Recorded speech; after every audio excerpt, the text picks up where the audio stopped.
Hello sports world, it's Sports by Jack. I'm back, happy Valentine's Day. I wanted to make a quick comment on Peter Forsberg announcing his retirement with just 2 games in an attempted comeback with the Colorado Avalanche. In the mid to late 90s, this guy was an unstoppable force, and it's really sad to see him go.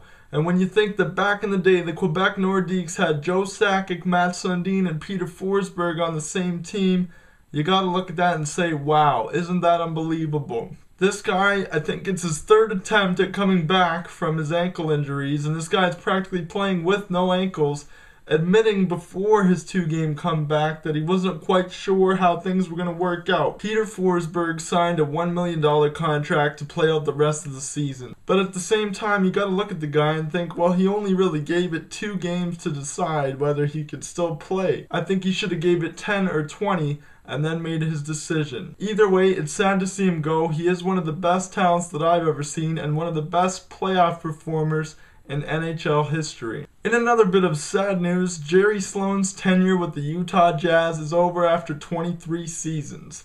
I'm 25 years old. That means the guy started coaching the Jazz when I was just 2. That's 1987, folks. That is an eternity in basketball, in any sport, as a coach, completely unheard of. Now, the exact headline is that he resigned as the coach. Some people think that Darren Williams, the star point guard, is the key reason that he left, because they had a blow-up incident after a game against the Bulls. Now, Jerry Sloan had a policy with his club that you don't fraternize with your other opponents when you're playing the game. You save that stuff for later, and it seemed like Darren Williams was getting rather friendly with Derrick Rose and former teammate Carlos Boozer at certain points during the game. But I will say this. Insiders in the league know that Jerry Sloan gave Darren Williams more rope and more slack than he ever gave to John Stockton, one of the greatest point guards of all time. There is no way that Darren Williams led to Jerry Sloan leaving the Jazz. Jerry Sloan is a 68-year-old man,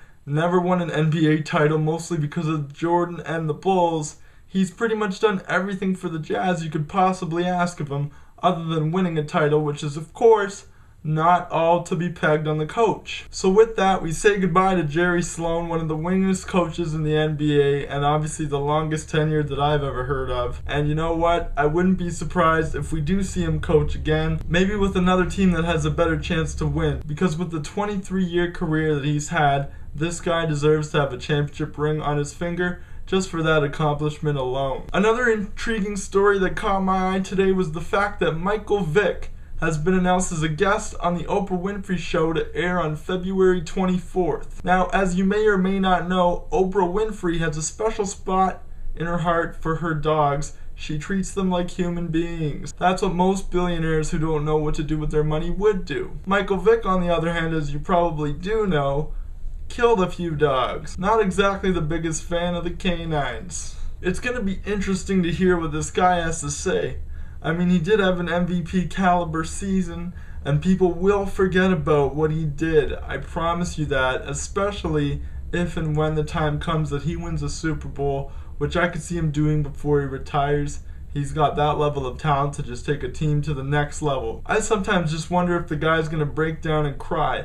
I don't think so. I think he's past that. I think he might shape himself out to be a little bit of a victim here, but you know that Oprah's going to come with the hard-hitting questions, so I could see him squirming in his seat a little bit as well, maybe regretting the interview after a while. Yet another sad story on Valentine's Day. Superstar soccer player Ronaldo retired today at the age of 34. Now, I'm not going to sit here and pretend I know a lot about soccer, I don't. But I do remember Ronaldo being one of the most electrifying players I've ever seen. When the World Cup was on, this guy was fire. He has the record for most goals in World Cup history, and really his career ended sort of prematurely in a weird way, not just because he stopped playing as of today, but because he never really got back in shape after the 2006 World Cup, and he just seemed like a completely different player. Now, little do I know, he had some kind of thyroid condition that makes it hard for him to lose weight, plus he had multiple major knee problems with both of his knees,